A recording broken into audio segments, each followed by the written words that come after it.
I didn't want to stand because I knew the way it would be portrayed. I'll continue to sit. When there's significant change, I'll stand. There were death threats that came through. I'm anti-American, anti-military. Go back to Africa. You're a traitor. And that's not the case at all. Once you make someone's life uncomfortable, expect your life to be made uncomfortable.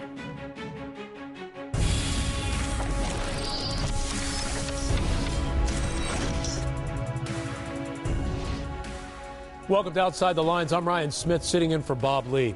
When San Francisco 49ers quarterback Colin Kaepernick took a knee in protest of the national anthem last season, it set off a national conversation about race and patriotism in America. But before Kaepernick, there was Mahmoud Abdul Rauf. 21 years ago, he too sat down to stand up for what he believed in, for many going from star player to pariah. With the debate about athletes and activism in full steam these days, Abdul Rauf's presence seems more timely than ever. Mark Faina-Ruada reports. There's a time when you want to show power, and there's a time when you want to be finesse. The basketball court always has provided refuge for Mahmoud Abdul Rauf, a place he felt confident and in command. Push it, faster. Come on, push yourself. Get outside. From his days at Gulfport High, where he was Mississippi's Mr. Basketball 2 years in a row, to his All-American career at LSU, to his 9 seasons in the NBA, the court was a place where, despite being barely 6 feet, Abdul Rauf wowed fans through his wizardry with the ball. 1, 2, 3, go! All right, I appreciate y'all. But these days, Abdul Rauf can be found captivating some of academia's best and brightest, like when he spoke as part of a religious studies program at Yale last October. If you go back to the 60s, when you saw that police dogs were being sick, police brutality, the images that we saw on television, and you look at the images now, there's really no difference. In fact, today, Abdul Rauf is in demand. Assalamu alaikum. From engaging with community members at an Islamic center in Detroit, to leading a youth basketball clinic, to meeting with 49ers quarterback Colin Kaepernick. Abdul Rauf has appeared at more than a dozen events since August. When at the start of the NFL preseason, Kaepernick chose not to stand for the national anthem in protest of oppression against African Americans and police brutality, he sparked not only a national controversy, but essentially the resurrection of Abdul Rauf. I think he's a very sincere person. He mentioned that this is the most free that he's ever felt in his life. And that's what it does. I understood what he was saying 100%, and I feel the same way. Long before Trayvon Martin, before Black Lives Matter, before President Trump announced a travel ban on 7 predominantly Muslim countries, there was Mahmoud Abdul Rauf, a convert to Islam, who refused to acknowledge the anthem 21 years ago. I've never stopped believing in what I believe in and feeling that way. If anything, it's even more confirmed now because nothing has really changed at all. In a lot of cases, it's getting worse. During his recent visit to Detroit, just a week after the travel ban had been announced, Abdul Rauf was asked his first reaction to the executive order. I looked at it as an affront to Muslims worldwide, an attack on the religion itself. When you feel your belief system is being attacked, and we can't look at it any other way. Life as a child in Gulfport was tough for Abdul Rauf, then known as Chris Jackson. Growing up here and you just in this environment, just wanting to get out. No one wants to just stay here by and large. Right. You want to make your life better. Raised by a single mom, he struggled with Tourette's syndrome and grew up amid a hotbed of drugs, prostitution, and poverty. Look, man, the pecan tree saved my life some days. Coming home sometimes from playing basketball, you don't have much to eat. And pecan season, and pecans are laying on the floor. So you pick them up, you pop them, and you feed yourself. And so that's how I fed myself sometimes. At LSU, his coach Dale Brown gave Jackson the autobiography of Malcolm X, a book that launched him on the path to becoming a Muslim. When you look at that man, if you know he's nothing but a coward, you won't fear him. His life fascinated me. Just the mind that he was, how he articulated his views, how moral he seemed to be. And the truth meant more to him than what you thought or what people thought of him. With the third pick in the 1990 NBA draft, the Denver Nuggets select Chris Jackson from LSU. The year after he was drafted, Jackson officially converted to Islam. And in 1993, he changed his name to Mahmoud Abdul Rauf. He read a great deal. You know, in an NBA locker room, you don't see people with books very often. Reporter Dave Krieger covered the Nuggets for more than a dozen years. In 1996, he wrote about Abdul Rauf's conversion. There was an otherness about him. He was not your typical pro athlete at all. But when he talked about Islam, you know, it was just very serious, very studious. As he delved deeper into his new religion, Abdul Rauf decided that participating in the national anthem was in conflict with his faith. Sometimes I would tie my shoes because I wasn't trying to bring attention to myself because I'm still working things out. And sometimes when I was standing, I would turn sideways like I'm looking for somebody, disinterested, because I was disinterested. And in March 1996, when a journalist ultimately reported on Abdul Rauf's stance, it created a firestorm. America is the reason why he's making the big bucks, and I mean, he should at least respect that. It's also a symbol of oppression, of tyranny, so it depends on how you look at it. You can't stand for both. You can't be for God and be for oppression. I'm reading what our book says about giving our allegiance only to God, only to Allah, and standing up for justice and all of these things. I'm like, I just can't. When it does become public, what is the reaction that you deal with suddenly? Oh my goodness, the assassination of character. There were hate mail that came through. There were death threats that came through. What are you hearing? I mean, just different things, you know, that go back to Africa, leave the country, you're a traitor, and all type of stuff. I think it's an insult to all of the people that fought in the war and things like that, and it's an insult to America. Then NBA Commissioner David Stern suspended Abdul Rauf, citing a rule that players must stand for the anthem. Stern, asked recently about the incident, told Outside the Lines, "We said to him, look, you don't have to come out. You could stay in the locker room. But if you come out with the team, given our rule, we can't have selective enforcement. You're going to have to stand." He said no, and so we suspended him. The showdown lasted one game. Abdul Rauf says that after seeking guidance from other Muslims, he found a compromise solution: to stand and pray during the anthem. I didn't want to stand because I knew the way it would be portrayed. But I like to think that, okay, if something appeals to my reasoning, if we see a better approach, we do that. Though he led the team in scoring and assists, the Nuggets traded Abdul Rauf to Sacramento after the season. He played 2 underwhelming years for the Kings, plagued by injuries and decreased playing time. And then he was out of the league. Once you make someone's life uncomfortable, expect your life to be made uncomfortable. There's going to be fallback. And eventually, my career is going to change. Not that I had a death wish, yeah, because you've seen the examples. The Muhammad Ali's, you know, this is the way it works. But to others, it was far more complicated. There were Abdul Rauf's ongoing struggles with Tourette's and managing his medications, a devotion to Islam that had him fasting during Ramadan, weaknesses on defense, and questions about his commitment. So as a GM, you're looking at that, I think, and you're saying, do I need all this other stuff if I can get somebody roughly as good who doesn't carry any of that baggage? I feel that Mahmoud, Mark, paid the ultimate price and the ultimate sacrifice. James Walker Jr. is an attorney who says his client is owed both an apology and possibly compensation from the NBA, a topic Abdul Rauf preferred to have his lawyer address. If you just look at it on his face, a man stood up for his rights, freedom of speech, freedom of religion, all things we know as Americans, and was somewhat ostracized and ran out of the league, in my humble opinion. So are you thinking about suing the NBA? I do think his constitutional rights were violated, but we haven't formally said, hey, we're going to sue the NBA. Hey, what are you doing? I'm just going to sit right here. Today, Abdul Rauf, a divorced father of 5, lives in Atlanta. He prays 3 times a day He trains high school and college players and works with the occasional NBA player. There you go.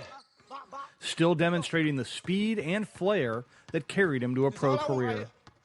When you have that ball and it's a high dribble, you want to learn how to dribble that way too. Abdul Rauf says he's troubled by the new administration's demonization of Islam, America's foreign policy, and how the nation is perceived by people around the world. It creates this type of animosity and hatred for this country that produces the type of things that we saw at 9/11. Martin Luther King said it, injustice anywhere is a threat to justice everywhere. So these things have repercussions. And yet, Abdul Rauf says he has not lost hope. I don't trust the system, but I do believe in people. Just simply after this ban, you had Christians and you had Jews and you had people coming together. I think the human being has more good in them than bad in them.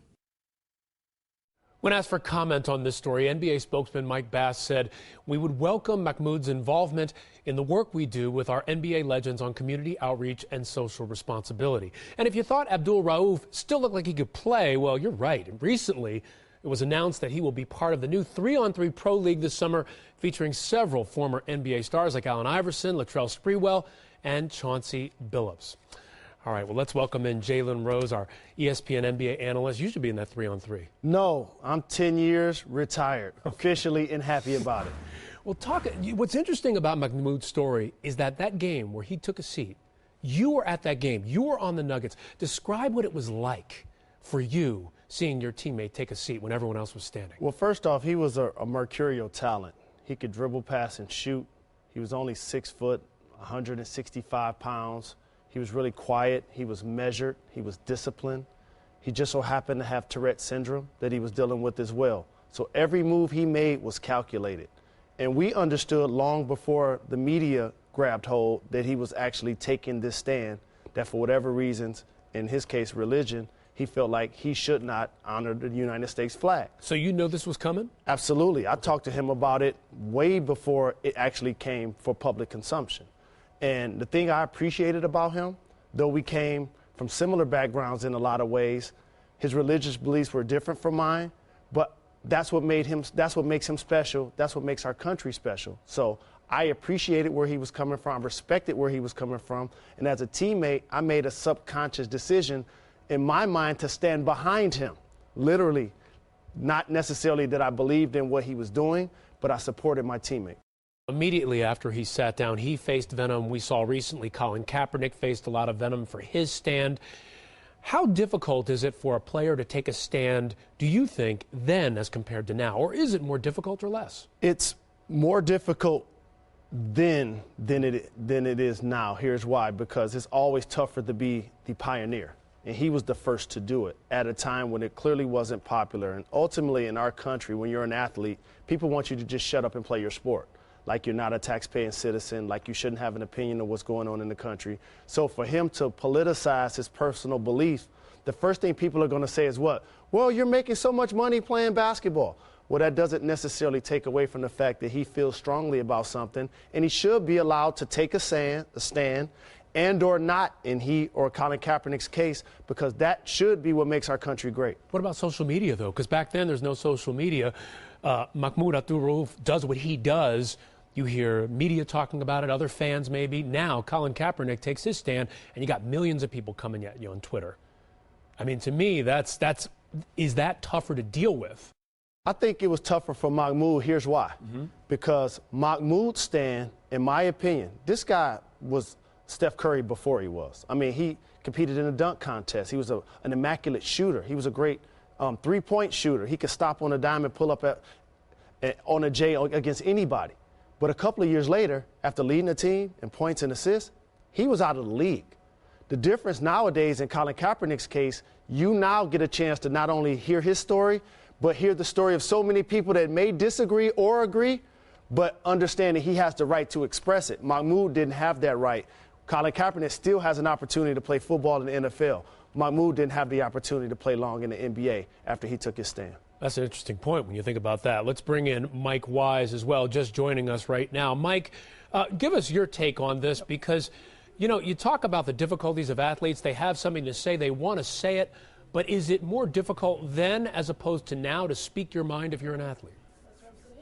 I think it's all predicated on the time and when it happened. Chris Jackson and Mahmoud Abdul Rauf later on, he was in a period in which you didn't say anything. If you looked at the people who were the top earners in the game, their job was to essentially endorse their products. And I know as a media member, we used to criticize them for basically being from the United States of Nike rather than the United States of America and have some convictions about something. So I think it was doubly tough for Mahmoud Abdul Rauf to actually take the stand he did then, because he really, if you look at Colin Kaepernick when he was on that sideline, the players were only African-American that supported him, which is unfortunate. But at least he had some people around the league that actually felt the way he did. Mahmoud Abdul Rauf had nobody, essentially, at that time. He might have had players that supported him on his team, but he didn't have people speaking out on his behalf like Colin Kaepernick does. Yeah, hey, Jay, let me ask you this. A lot of guys are speaking out these days. We saw what Steph Curry said recently about the president removing the ET when the head of Under Armour talked about the president being an asset. Is there ever a point that you see these days, an example, where you see players crossing the line in what they should say and speaking their mind? Because as you said, everybody has a right to speak their mind.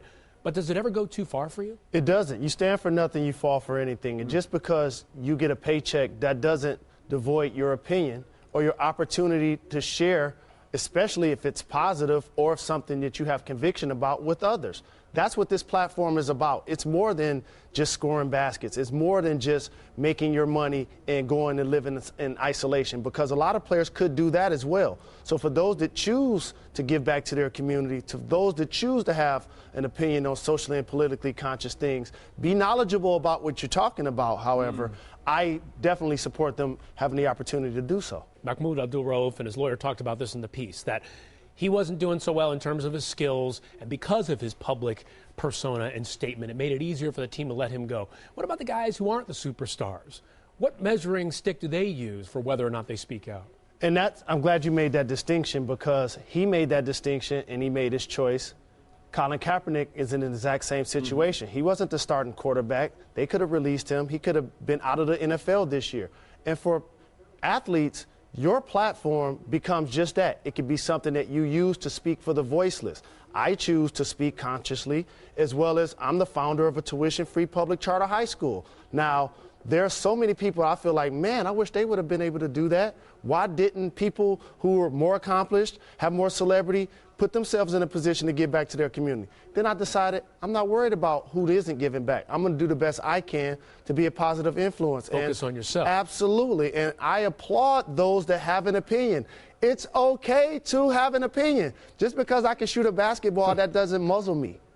Good point. So what do you tell the young players coming into the league? There's a lot of guys out there who want to speak their mind. And the more we see the LeBron Jameses and the Steph Currys speak up, a lot of the guys say, I want to share my perspective, but I don't want to be hit with venom if somebody doesn't agree to me, like we see on Twitter all the time these days.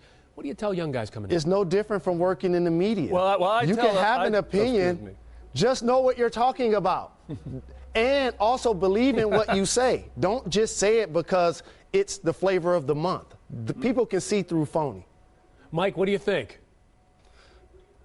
I think Jalen's right, but I think you need to, if you're going to speak out on these issues, you need to educate yourself on them too. So that would be my advice to a lot of athletes. And I would also say, seek out other players on your team that have spoken out and see, because one of these things that happens, and I know Jalen's dealt with this, you experience a backlash irrespective of who agreed with you and who didn't agree with you.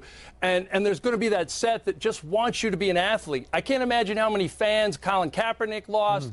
I think it's almost hilarious that the New England Patriots became Red State America's team a couple weeks ago, essentially because of their relationship, Bill Belichick, Tom Brady, and Robert Kraft, with Donald Trump, our new president. That's a good point. Jalen, jump in with one more. I talked about that after the inauguration. There will be players, in particular, in the NBA and the NFL that are going to decline the invitation to go to the White House when their team wins the championship. So much so, I think that invitation is going to be revoked to where it becomes either not an option or it becomes a photo op because the optics are going to be so bad. Do you think players would just go and speak their mind to the president if they went?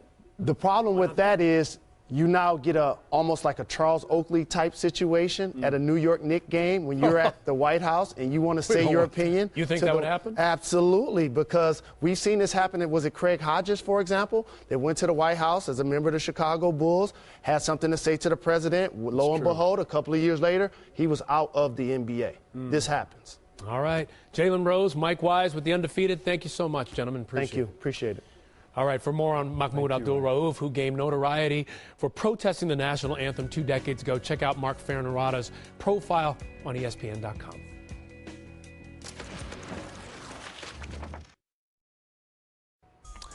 The week that was outside the lines. Oakley is involved in something. Welcome to the soap opera that is the New York Knickerbockers. This is probably the silliest BS I've ever seen in my 30 years in the NBA. After 6 nail-biting days, the ban of Charles Oakley is over. He wants a public apology. Showtime is back. The ultimate Laker taking a seat in the front office. This is not the type of thing where Magic Johnson can just wave a wand or throw a no-look pass and fix things. They need a whole-scale infrastructure change. Feeds it in the lane. Oates back up, dunks and fouled. I'll be remembered as the biggest bust in NBA history, but I can't do nothing about that. Why did you want the number 12 carved into your skull? Tom Brady's number.